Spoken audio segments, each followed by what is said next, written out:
Hello all. I know I am extremely late to the 2018 bandwagon party, whatever you want to call it. But that being said, it's also been, I think, a year, maybe even 2 years since I posted a video.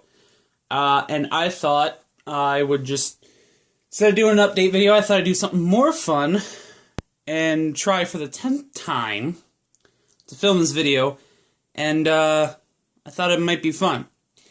As you can see, I have my pedalboard in front of me, and I thought I would walk you through it and kind of tell you briefly what I've been up to as well as what's on the board. So, long story short, recently just started a band with a buddy of mine from high school,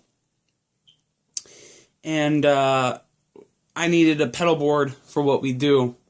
Primarily right now, just starting because I haven't done bands in about 3 or 4 years, so I feel rusty. So I needed a board that, since we're just doing covers, to kind of shake off the dust, so to speak, that can kind of cover most of what we do pretty well, I think.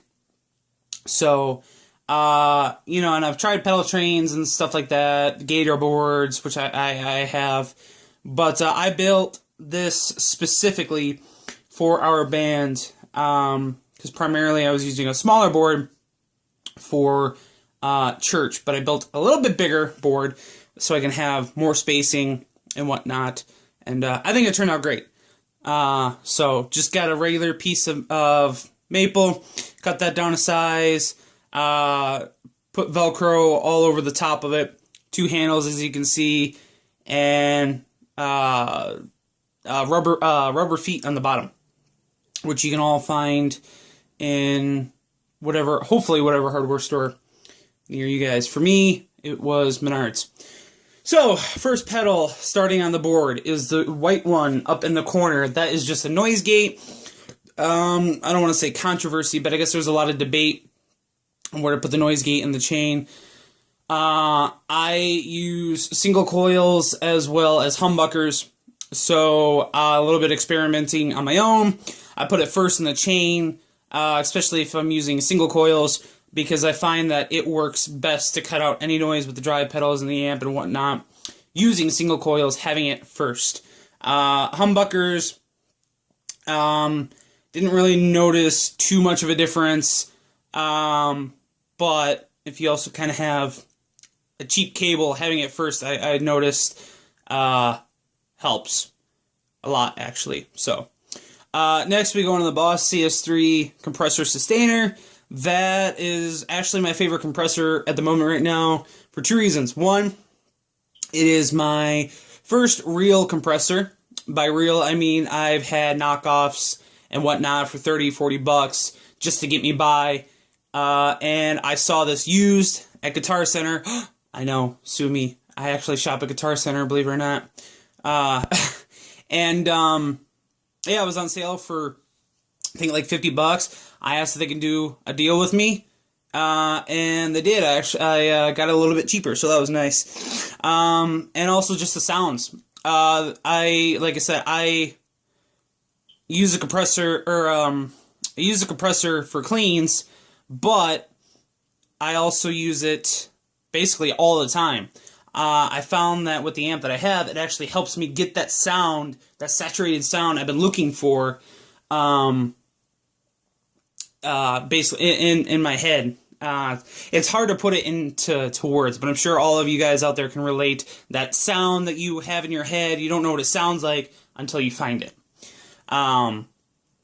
So that, yeah, I think it's great. Eventually, I might get like a CMAT Mods compressor, or maybe like a Catalan Bread compressor. I think they make compressors. I might be mistaken. But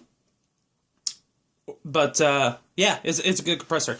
Next, we go into the Digitech Hardwire HT2 tuner.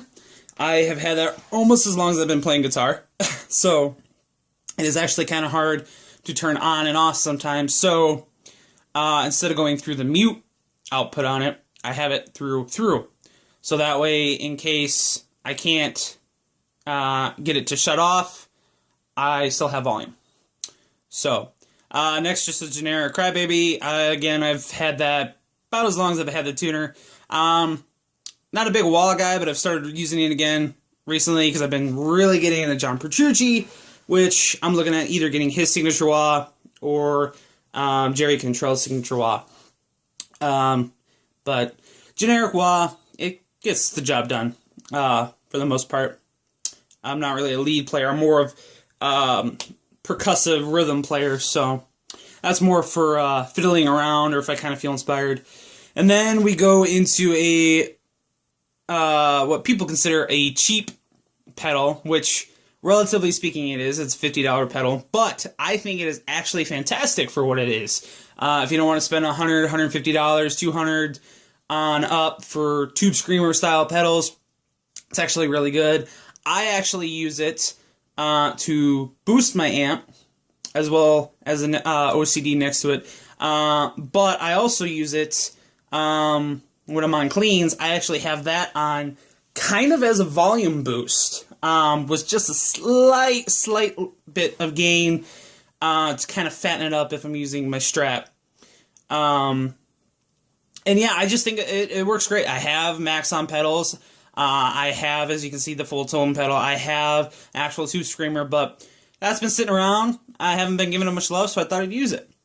So from there, as you can see, we go into the OCD pedal, which the OCD, the compressor, those are recently new purchases, and the OCD was an impulse buy. It was the last one in the store. I've always wanted one, and I'm like, let's do it. I'm already buying all this stuff. I might as well buy that. And it's fantastic. It really is. Between the overdrive and the OCD, I couldn't be happier with the amp that I have. It's decent, but with these pedals, depending on what I'm looking for, I can pretty much get the tone. Especially with the OCD, because it has a high peak and a low peak mode. And using those, it's just fantastic and really good. And even on its own, it's really good. Next, we go into, again, pretty much a pedal that I've had since I started playing guitar. The Ibanez PH7 phaser. It's not the greatest phaser in the world. I'm not really a big phaser guy. But that's more kind of like, kind of my mess around pedal. Like, if I'm feeling a kind of Van Halen vibe, I'll toss that on, or just kind of something in between songs, or just to give a part that I might be tired of playing, I guess, a little bit more color, so to speak. So, but one thing I do like about it is it has two modes that you can switch between, which I think is really cool. So technically you have two pedals in one, or I should say two sounds in one pedal, just by flicking a little switch. So I really think that's cool. And last but not least, Boss, that tape covering up, yeah, this DD7, Boss DD7 digital delay. I got that from a friend of mine about a year ago, when I was playing for church, and I needed a delay, and the delay I bought, it was just like $35 off Amazon. I bought it just because I needed it. It got me through, but it just was not a delay that I wanted to continue using. It was more so I needed it for the style of worship songs we were playing, because they're reverb, delay heavy, stuff like that. So I went and just got it, and he made me a deal on this, especially because it was close to my birthday, and I think it is phenomenal. It covers so much ground, especially with the DD7. You can actually tap tempo with it, which is fantastic, especially with the fact that, you know, new, they're like $150. Like I said, he made a deal with me, but that being said, if you don't want to spend $300, $400, or however much Strymon stuff is, which I will admit I love, but I do not love the price. you just can't go wrong with it, especially if you get a DD7 and like a DD3 or whatever together, or even an MXR. They're just all great delays. I'm more of a simpleton, if you will. As you can see, I'm not really into all this fancy stuff. So, and then to power it all, just an ISO 5. You know, if you're careful and know the milliamps of your pedals and the output, the milliamp outputs for each individual output, you can daisy chain pedals together. So, but just make sure you do your research before. So, that way you don't fry your power supply and you don't damage any of your pedals. That's really, really important. So even though I give Guitar Center a lot of shit, to be honest, because, you know, they're not always the best. The whole coupon thing, yeah. Anyway, spent about an hour and a half just talking about power supplies with the guy who worked there, and because I was getting told that you couldn't daisy chain them, it's a bad idea, but yet I was doing my research, and a lot of people and a lot of videos and demos said that you could and whatnot, and I asked him, we talked for an hour and a half, he said that you absolutely could, and said that I was right on the fact that you should check each individual pedal for their power needs, milliamps, voltages, all that, and once you know all of that, and then you have it all combined, then you kind of have an idea what to look for a power supply.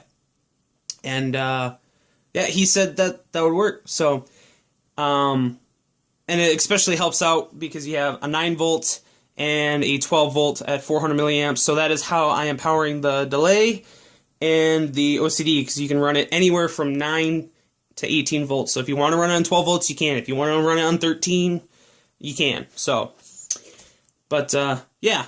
I went with the ISO 5 just because it was cheaper than the ISO 8. ISO 8 had more outputs and didn't have the daisy chain like I did, but this was $70 cheaper and kind of needed it right away because I was using a one spot wall plug. So make sure you have proper power for your pedals because you will notice a difference. Some people don't. I actually did, and I actually noticed my pedals perform a lot better. So, yeah, that's it. Sorry it's been so long. Hopefully I can make more videos, depending on if I want to. And, yeah, mainly depending on if I want to. And, yeah, if you guys got any ideas for some more videos, or if you even want to see more videos, just let me know, and if it's a good enough idea, I just might do it. If I don't get back to you, don't take it personally. I'm a very busy person these days, so YouTube's been the last thing on my mind. But, yeah, I just thought this would be kind of fun. So, hope you enjoyed. Hope all is well, and I will see you around. Take care.